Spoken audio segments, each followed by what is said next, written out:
இன்றைய பாடல் திருமந்திரம் 6ஆம் தந்திரம் 6வது தலைப்பு தவநிந்தை. பாடல் எண் 1641. முதலடியில படர்சடை மாதவம் பற்றிய பத்தர்க்கு, இது முதலடி. ஸோ படர்சடை அப்படின்னா என்ன? படர்ந்து விரிந்திருக்கக்கூடிய சடை, அதான் படர் சடை. இந்த இடத்துல எங்கெல்லாம் படர்ந்து விரிஞ்சிருக்கு அப்படின்னு பார்த்தோம்னா, இதுக்கு அப்படியே ஆப்போசிட்டாக கொஞ்சம் இதே வார்த்தையை திருப்பி போட்டு வச்சா புரிஞ்சுக்கலாம். எங்கெல்லாம் படரவில்லை அப்படி தான் கேள்வி கேட்கணும் இந்த இடத்துல. ஏன்னா படர் சடை என்று சொல்லப்படுவது இறைவனுடைய அருள் தான் இங்கே படர் சடை. இப்போ இறைவன் இருக்கார் அந்த இடத்துல, பலமுறை சொல்லியிருக்கேன்னு நினைக்கிறேன். இறைவனுடைய சடாமுடி என்றால் என்ன, அதனுடைய தத்துவம் என்ன அப்படின்னா, இறைவனுடைய அருளானது ஒரு முடி மாதிரி கதிர் போல இந்த உலகத்திற்கு பரவிக்கொண்டே வந்து கொண்டே இருக்கின்றது. இந்த இடத்துல பகல் நேரத்தில் சூரியனுடைய கதிர் இந்த உலகத்துக்கு உழுது. இந்த உலகத்தில் எந்த இடத்துல விழலை அப்படின்னு நம்ம எந்த இடத்துல இல்லைன்னா கேள்வி சொல்ல முடியுமா? இந்த இடத்துல சூரியனோட கதிர்கள் விழலை அப்படின்னு சொல்ல முடியுமா? இந்த மேகம் மறைச்சிக்கிட்டு இருக்கு அதனால வரலன்றதெல்லாம் இல்லை. மேகம் சூரியனையே மறைத்திருந்தாலும் அதனுடைய கதிர்கள் வெளிச்சமாக இந்த உலகத்திற்கு வந்து கொண்டு தான் இருக்கின்றது. இந்த இடத்துல இருட்டு இல்லையே, நைட்டு மாதிரி இல்லையா? அதுபோல் இறைவனுடைய அருள் சடாமுடியாக இந்த உலகத்திற்கு வந்து கொண்டே இருக்கின்றது. அந்த அருளை பற்றி கொண்டு என்ன செய்யணும்? மாதவம் பற்றிய பத்தர்க்கு அப்படிங்கிற. பத்தர்னா யார் இந்த இடத்துல? பக்தர்கள் தான் பக்தர்கள். யார் பக்தன் இந்த இடத்துல அப்படின்னா, பக்திமான் அப்படின்னு சொல்லுவாங்க. ஏன் பக்திமான்னு சொல்கிறாங்க அப்படின்னா, மான்னாலும் ஏற்கனவே நான் உங்களுக்கு உதாரணம் சொல்லியிருக்கேன். எதிர்ப்பு அந்த பக்தியினுடைய உச்சத்தில் சென்றவர்கள் இந்த இடத்துல பக்தி மான்கள். இந்த இடத்துல மானுக்கும் பல முறை நம்ம திருமந்திரத்திலே பல இடங்களில் வந்திருக்கு, மான் என்று வார்த்தை வந்திருக்கு. இறைவன் தன்னுடைய கையில் மானை தான் வச்சுருக்காரு, ஒரு சிம்பிளாகவே வச்சுருக்காரு இந்த இடத்துல. இப்படி அதுக்கு நிறைய காரணம் பார்த்துருக்கோம். ஸோ இந்த இடத்துல பக்தியின் உச்சத்தில் ஒருத்தர் சென்றிருக்கார் அப்படின்னா என்ன அர்த்தம்?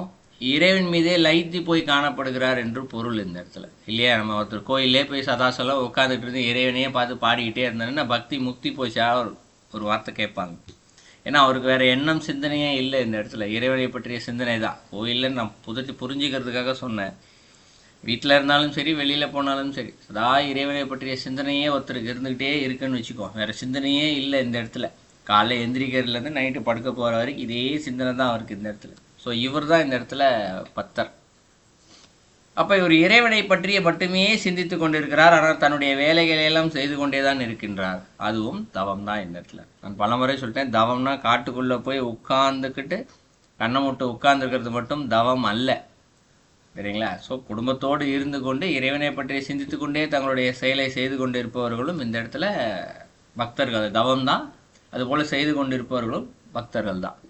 இப்போ படர்சடை மாதவம் பற்றிய பத்தர்க்கு அப்படின்னு சொன்னால், இறைவனுடைய அருளானது இந்த உலகம் ஃபுல்லாக பரவி கொண்டே இருக்கின்றது. அதை பற்றி கொண்டு பக்தியின் உச்சத்தில் இருப்பவர்கள் இந்த இடத்துல, அவர்கள்லாம் மாதவம் செய்பவர்கள்.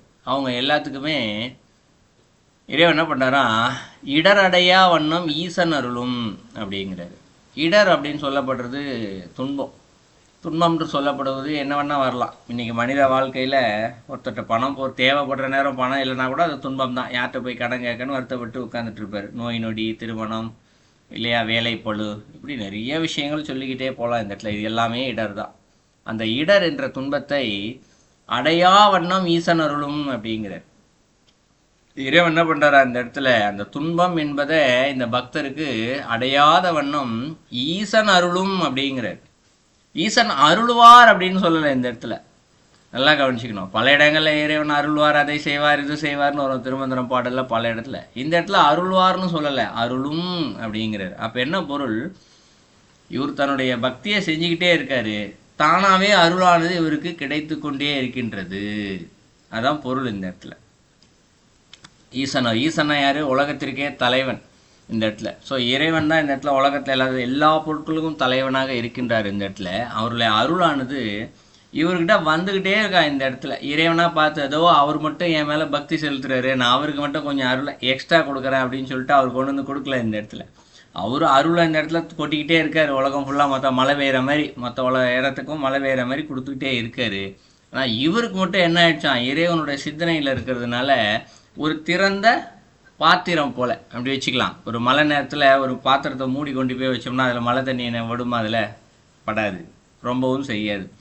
ஆனால் ஒரு திறந்த பாத்திரம் போல் அந்த இடத்துல இருக்கிறதுனால தானாகவே அருள் வந்து அவரை நிறைச்சிக்கிட்டே இருக்கான் இந்த இடத்துல. அந்த அருள் என்ன பண்ணுது, அவருக்கு துன்பத்தை வராதவாறு அது பாதுகாத்து கொள்கின்றது. இது 2வது அடியில் சொல்கிறார். அடுத்த அடியில் விடரடை செய்தவர் மெய்த்தவம் நோக்கில் அப்படிங்கிறார். விடர் அப்படின்னா என்ன அப்படின்னா 2 பொருள் பார்க்கலாம் இந்த இடத்துல. விடர் அப்படின்னு பார்க்கலாம், விடம் அப்படின்னு பார்க்கலாம். ரெண்டுமே வந்து வார்த்தைகள் வேறாக ஒரே ஒரு எழுத்து தான் வேற, ஆனால் பொருள் இந்த இடத்துல ஒன்று தான். இடம் அப்படின்னு பொருள். இப்போ விடம் அப்படின்னா நேரடியாக இடம் அப்படின்னு மட்டும் பொருள் வந்துடும் இந்த இடத்துல. விடர் அப்படின்னா மலை குகை அப்படின்னு பொருள் இந்த இடத்துல. முனிவர்கள் வாழ்விடம் அப்படின்னு பொருள் விடர் அப்படின்னா. இப்போ இந்த இடத்துல விடர் அடை செய்தவர் அப்படிங்கிறார் இந்த இடத்துல. அடைனா என்ன பொருள் இந்த இடத்துல அப்படின்னா, நம்ம இந்த கோழி வந்து அடை காக்கின்றது ஒரு வார்த்தை பயன்படுத்துவாங்க இல்லையா. கோழி என்ன பண்ணும், முட்டை போட்டுரும், முட்டை போட்டு மேலே ஏறி உட்காந்துட்டு அடை காக்கும். அது என்ன பண்ணும், அந்த ஒரு 10-15 நாள் முட்டை மேலே ஏறி உட்காந்துருச்சுன்னா கீழே இறங்காது. அது சாப்பாடு கூட சாப்பிடாது இந்த இடத்துல. ஏன்னா ஏறி உட்காரதுக்கு முன்னாடி ஓரளவுக்கு நல்லா சாப்பிட்டு மேலே ஏறி போய் உட்காந்துரும். 15 நாள் அதுக்கு பசிக்குமா இல்லையா நமக்கு தெரியாது. அது வாட்டு உட்காந்துட்டு இருக்கும். யாராவது பக்கத்தில் போனால் கூட விடாது. வளர்க்குறவங்க பக்கத்தில் போனாலும் சரி, எவ்வளோ பழகினவங்க பக்கத்தில் போனாலும் விடாது, அந்த இடத்துல குத்தம். எப்போ அந்த முட்டையிலேருந்து கோழி கொஞ்சம் வெளியில் வருதோ அப்போ தான் அது வெளியில் வரும். அது வரைக்கும் அந்த இடத்த விட்டு அசையாமல் அப்படியே உட்காந்துட்டு இருக்கோம். இதுதான் அடை காக்கிறது அப்படின்னு சொல்லுவோம். அப்போ அடை என்றால் கோழி முட்டை மேலே உட்காந்துருக்குன்றது நம்ம பேச்சு வழக்காக புரிஞ்சு வச்சுருக்கோம். ஆனால் உண்மையான அதற்கு பொருள் என்ன, அசையாமல் அப்படின்னு பொருள் இந்த இடத்துல. அடை அப்படின்னா அசையாமல் அப்படின்னு பொருள். அப்போ விடரடை செய்தவர் அப்படின்னா ஒரு இடம் இருக்குது, அந்த இடத்துல அசையாமல் இருப்பவர் அப்படின்னு பொருள் இந்த இடத்துல. இதில் இன்னொரு பொருளும் இருக்குது இந்த இடத்துல. இது வந்து உட்கருத்தாக உள்ள இருக்கிறது இந்த இடத்துல. முனிவர் என்றாலே முற்றும் துறந்தவர்கள் தான் முனிவர்கள் இந்த இடத்துல இல்லைங்களா. முற்றும் முழுமையாக எல்லாத்தையுமே துறந்தவர்கள் முனிவர்கள். அப்போ ஒரு இடத்துல அசையாமல் உட்கார்ந்துக்கிட்டு இருந்து அந்த இடத்தின் மீது பற்று வந்தால் கூட அவர் இந்த இடத்துல முனிவர் கிடையாது இந்த இடத்துல இல்லையா. அப்போ விடரடை செய்தவர் அப்படின்னா அந்த விடர் என்று சொல்லப்படுவது இடம். அந்த இடத்தின் மீது பற்று இல்லாமல் அசையாமல் அமர்ந்திருப்பவர்கள் அப்படி அதுதான் இந்த இடத்துல விடரடை செய்தவர். அப்படி உட்கார்ந்துருக்கவங்க மெய்த்தவம் நோக்கில் அப்படிங்கிறார். மெய்த்தவம்னா என்ன, உண்மையான தவம் அப்படின்னு பொருள். மெய்னா உண்மை, உண்மையான தவம். நோக்கில் அப்படிங்கிறார். நோக்கில்னா பார்த்தல் இந்த இடத்துல. அப்போ உண்மையான தவம் என்னன்னு பார்த்தால் அப்படின்னு சொல்றாரு. ஸோ ஆடாமல் அசையாமல் ஒரு முனிவர் உட்காந்து தவம் செஞ்சிட்டு இருக்காரு, அதை நோக்கி பார்த்தால் அப்படின்னு பொருள். இப்போது கண்ணை மூடிட்டு உட்காந்துட்டு செய்கிறது தான் தவம் இல்லை அப்படின்னு சொன்னோம். அப்போ இந்த இடத்துல ஒருத்தர் அசையாமல் உட்காந்துக்கிட்டு தவம் செஞ்சுக்கிட்டு இருக்காரு. அப்போ கர்மயோகத்துக்கு எப்படி பொருந்தும்? ஏன்னா காலையிலேருந்து நைட்டு வரைக்கும் வேலை செஞ்சுக்கிட்டே இருக்கலாம், நான் இறைவனை மட்டும் சிந்திச்சுக்கிட்டே இருக்கலாம் அப்படின்னு சொல்லியாச்சு. இவர் ஒரே இடத்துல உட்கார்றதும் கிடையாது, அசைஞ்சிக்கிட்டே தான் இருக்கார் இல்லையா. ஆஃபீஸ் போவார், வீட்டுக்கு போவார், எங்கேயாவது போயிட்டு வந்துட்டு தான் இருப்பார். அப்போ இதை எப்படி புரிஞ்சுக்கலாம் அப்படின்னா, இங்கே அசைதல் என்று சொல்லப்படுவது உடம்பு அசைதல் என்பது அல்ல, மனம் அசைதல். இந்த இடத்துல கொஞ்ச நேரம் இறைவனை சிந்திக்கிறது, கொஞ்ச நேரம் ஆஃபீஸை சிந்திக்கிறது, கொஞ்ச நேரம் வீட்டை சிந்திக்கிறது, கொஞ்ச நேரம் நண்பர்களை சிந்திக்கிறது, இப்படி சிந்தனை மாறிக்கொண்டே சென்று கொண்டிருந்தால் அது அசைந்து கொண்டே இருக்கக்கூடிய மனம். இறைவனை மட்டுமே சிந்தித்து கொண்டிருந்தால் அது அசையாத மனம். ஸோ இந்த இடத்துல உடம்பு அசைவது பொருள் அல்ல, மனம் அசையாமல் இருக்க வேண்டும் இந்த இடத்துல. ஸோ அவர்களுடைய தவத்தை அதான் மெய்தவம் இந்த இடத்துல. மனசு அசையாக ஓடி காட்டுக்குள்ளே போய் உட்காந்துக்கிட்டு ஆடாமல் அசையாமல் உட்காந்துக்கிட்டு மனம் வந்து சாப்பாட்டை நினச்சிக்கிட்டு இருந்தோம்னா அது தவம் கிடையாது இந்த இடத்துல. இது வரும் இன்னொரு அடுத்த பாட்டாக இன்னும் 2-3 பாட்டில் வரும், இதெல்லாம் சொல்லுவார் இந்த இடத்துல இல்லையா. ஸோ வீட்டுக்குள்ளே இருந்தாலும் சரி, குடும்பத்துக்குள்ளே இருந்தாலும் சரி, இந்த இடத்துல உடல் அசைந்தாலும் மனம் அசையாமல் இறைவன் மீதே சிந்தனையை வைத்துக்கொண்டு அசையாத மனத்தோடு இருப்பவர்கள் தான் இந்த இடத்துல விடர் அடை செய்தவர் மெய்தவம் நோக்கில். இவருடைய தவம் எப்படி இருக்கும் என்று பார்த்தால், உடர் அடை செய்வது ஓர் உண்மத்தமாமே அப்படிங்கிறார். உடர் அடை அப்படின்னா என்ன? உடர் அப்படின்னா ஒரு தவம் செய்கிறாரு, அதற்காக ஒரு அடையாளங்கள் இருக்கு இல்லையா, அதான் உடர்.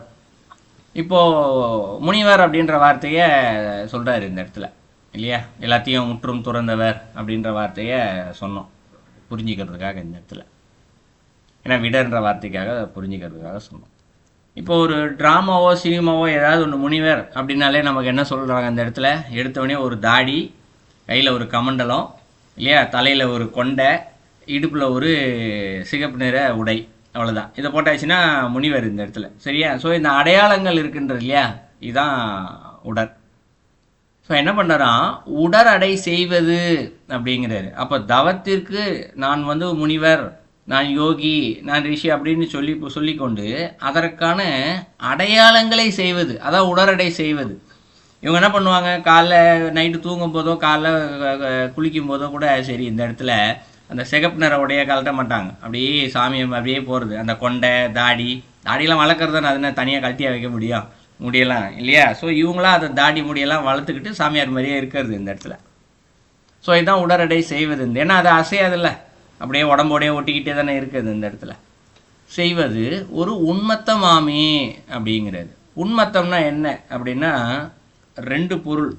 ஒன்று மயக்கம் அப்படின்னு பொருள். என்ன மயக்கம், ஒருத்தர் வந்து நான் தவம் செய்கின்றேன் அப்படின்னு சொல்லிக்கிட்டு தாடியை வச்சுக்கிட்டு ஒரு முனிவர் மாதிரி வேஷத்தை போட்டுக்கிட்டு அப்படியே உட்காந்துட்டு அவர் எதையோ வேலை செஞ்சுக்கிட்டே இருந்தார்னா என்ன பொருள், அவருடைய மனதில் இந்த உடைகள் தான் நம்மை இறைவனிடம் அழைத்து செல்லும் அப்படின்ற ஒரு எண்ணத்தில் இருந்தார்னா அது மயக்கம்.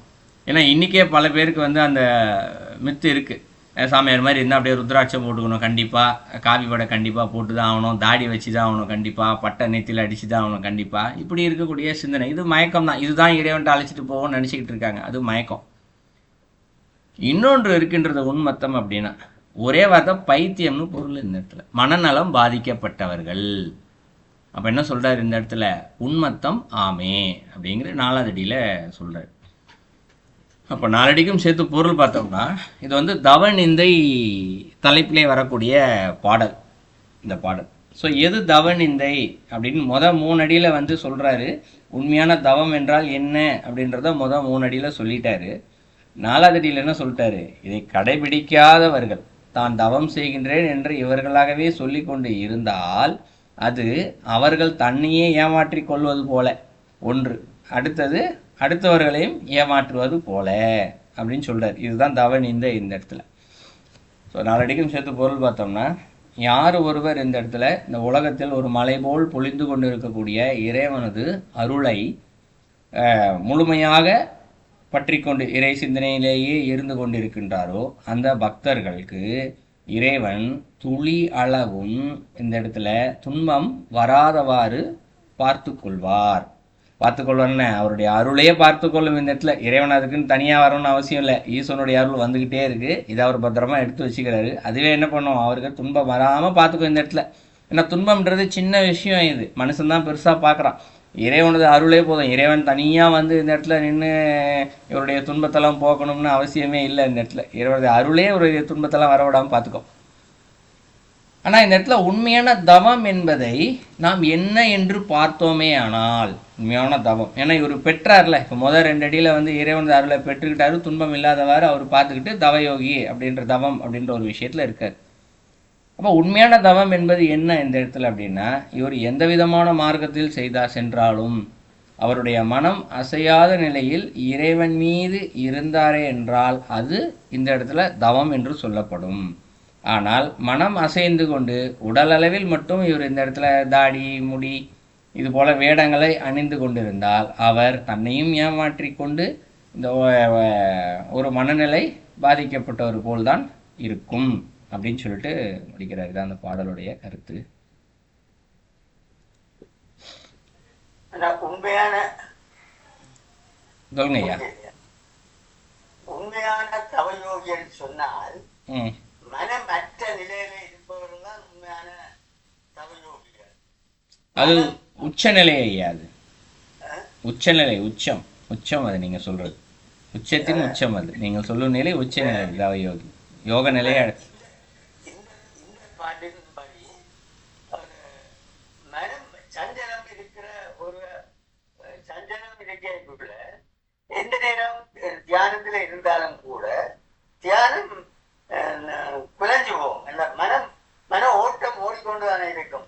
அதான இருக்கும். அது இந்த பாடலில் சொல்லப்பட்டபடி இல்லையா, அது வந்து முதலில் தவமே கிடையாது. அதுதான் அடுத்த பாடலில் சொல்கிறாரு இந்த இடத்துல. நீங்கள் மனம் என்பது ஒரு சும்மா ஒரு மரத்துக்கு கீழே உட்காந்துக்கிட்டு இருக்காருன்னு வச்சுக்கோ, தூரத்தில் யாரோ நடந்து போகிறாங்கன்னு வச்சுக்கோ, யாரோ அங்கே நடந்து போகிறாங்களே நான் ஒரு நினச்சா கூட போதும். இந்த இடத்துல இப்போ மனிதர்கள்லாம் நடந்து போகணும் இல்லை, ஒரு பறவை பறந்து போகுது, அதுவும் ஒரு பறவை பறக்குதுன்னு யோசிச்சா கூட அது தவம் கிடையாது. ஏன்னா சிந்தனை இறைவன்ட்டு விலகி போச்சு இந்த இடத்துல. சரிங்களா? நல்லது.